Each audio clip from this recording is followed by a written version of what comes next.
Malcolm's going to be shut down for 10 days at minimum to begin a program to aggressively rehab his Achilles situation. We've just gotten to a point where we haven't made the progress that we need to make, and this plan is something that we got together and talked about today with Malcolm, with Josh and Sean Windle, and it begins tonight. He'll be doing things to get stronger, to build it up. We can now do it without the distraction of whether he's feeling well enough to play this game or the next game or the next game. So this is to me a good plan. It's the right plan, and so we'll go from here. So we'll just whatever today's the 22nd. So 10 days from now, if there's an update, we'll give you an update.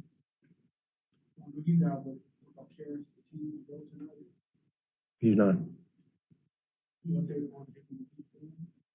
Yeah, he's got a minor, I think it's right calf tightness. He did go through shoot around this morning, but it was determined before shoot around that he was not going to play tonight. Not considered serious. He's more of a day-to-day type situation.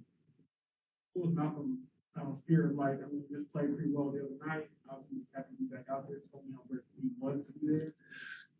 Yeah, and then this morning, we came for shoot around.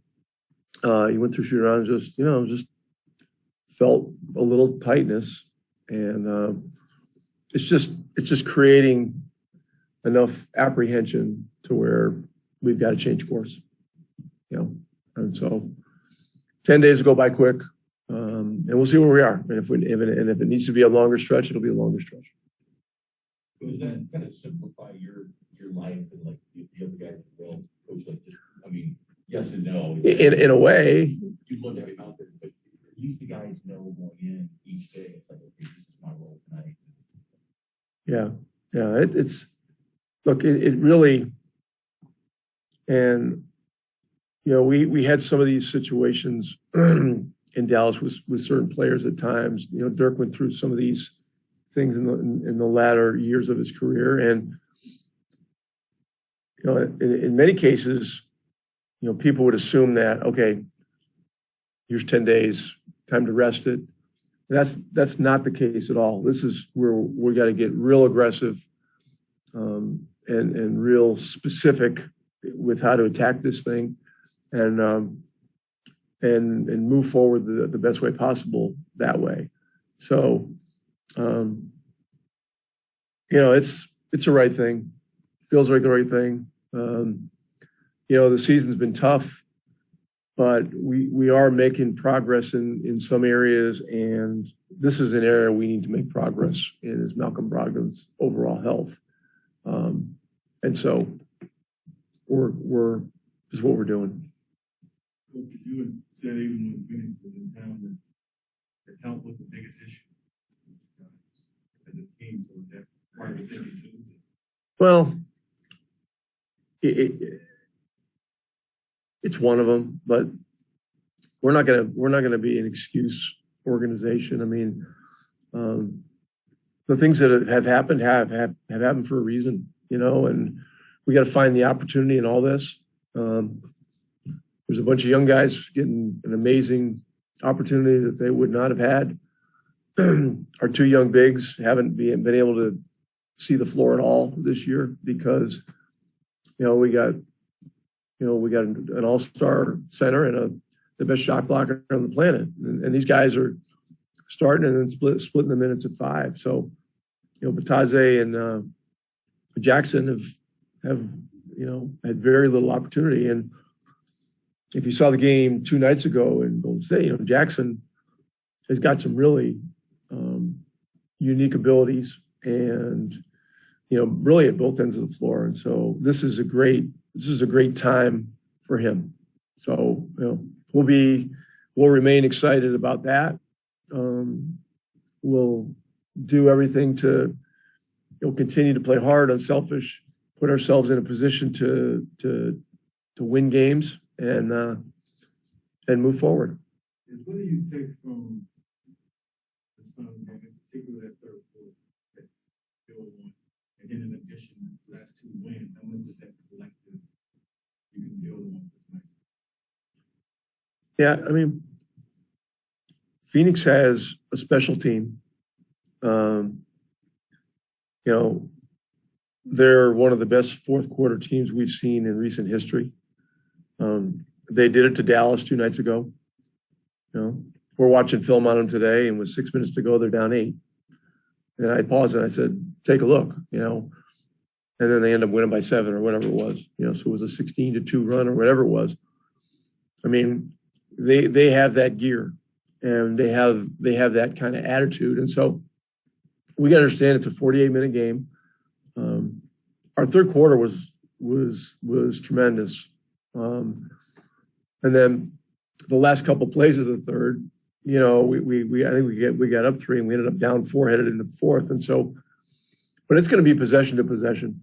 We gotta be a process team all the way, and just like I said the other night, headed into the Golden State game, on the second night of a back-to-back. I mean, this is a great opportunity for us, to play this level of competition, and have our young guys, exposed to guys like Chris Paul and Booker and their support players are supreme high level,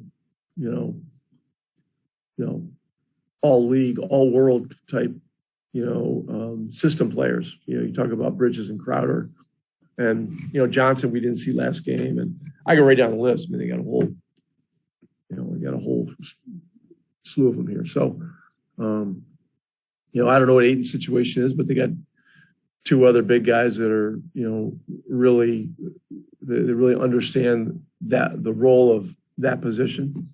And obviously in the Dallas game, they got the job done. So whatever the case, we'll have our hands full, but we're looking forward to it. What's your comparative study right now between the Warriors and the Sun? My comparative study? Yeah. They're both great, and they're going to be slugging it out, and those teams are going to be looking at the standings, and in that world, which I've been in several times, during the regular season, you're looking at where Game 7 of the conference finals is going to be. As you play, as you search for meaning in these, in the dog days of January and February, that's what it comes down to. We, when I was a player in this league, playing in Boston, we were watching the Lakers all the time. Sure.